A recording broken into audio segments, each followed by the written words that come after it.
아동 주거 빈곤 문제 해결하기 위한 정책 방향. 존경하는 시흥시민 여러분 안녕하십니까? 자치행정위원회 의원 한지숙입니다. 먼저 본 의원에게 5분 발언의 기회를 주신 오인열 의장님과 동료 의원님들께 깊은 감사를 드립니다. 오늘 저는 아동 주거 빈곤 문제와 이를 해결하기 위한 정책적 방향에 대해 말씀드리고자 이 자리에 섰습니다. 우리 시흥시는 아동 친화 도시로서 아동의 권리 보장과 복지를 위해 앞장서고 있습니다. 올해 저는 아동 주거 빈곤과 관련된 연구단체 활동을 통해 우리 시의 현실과 과제를 더욱 깊이 이해할 수 있는 기회가 있었습니다. 그러나 이러한 노력에도 불구하고 시흥시가 아동 주거 빈곤 문제를 해결하기 위해 더욱 구체적이고 실질적인 지원책을 마련해야 한다는 점을 절감하였습니다. 현재 시흥시 주거복지 기본조례 제15조에 따르면 주거복지센터의 기능으로 아동 주거 빈곤에 대한 실태조사 및 지원이 명시되어 있습니다.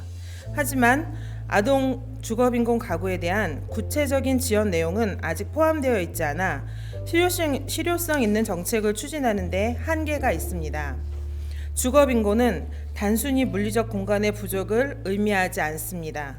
이는 아동의 신체적, 정신적 건강과 학업 성취도에 심각한 영향을 미치며 나아가 그들의 미래를 제한하는 중대한 문제입니다. 주거 빈곤 아동들은 불안정한 주거 환경과 열악한 주거 조건 속에서 건강 문제, 정서적 불안, 사회적 고립 등 다양한 어려움에 직면하고 있습니다. 이는 단순히 개인의 문제가 아니라 우리 시의 지속 가능한 발전과 직결된 사회적 문제입니다. 따라서 시흥시가 아동 주거 빈곤 문제 해결을 위해 다음과 같은 구체적인 방안을 추진해야 한다고 생각합니다. 첫째, 시흥시 주거복지 기본조례 개정을 통해 아동 주거 빈곤 가구를 직접 지원할 수 있는 근거를 마련해야 합니다. 이를 통해 아동 주거 환경 개선, 임대료 보조, 공공 임대주택 우선 배정 등의 구체적인 지원책을 포함해야 합니다. 또한 아동 주거 빈곤 실태 조사의 주기적 시행과 이를 바탕으로 한 정책 개발도 병행해야 합니다. 둘째, 교육 지원 프로그램을 강화해야 합니다. 학습 도구와 교재 지원, 방과 후 프로그램 확대 등을 통해 주거 빈곤 아동들이 학업에 집중할 수 있는 환경을 조성해야 합니다. 이와 함께 학습 멘토링 제도를 도입하여 아동들이 학업에 대한 동기와 자신감을 키울 수 있도록 지원해야 합니다. 셋째, 정서 및 심리적 지원이 필요합니다.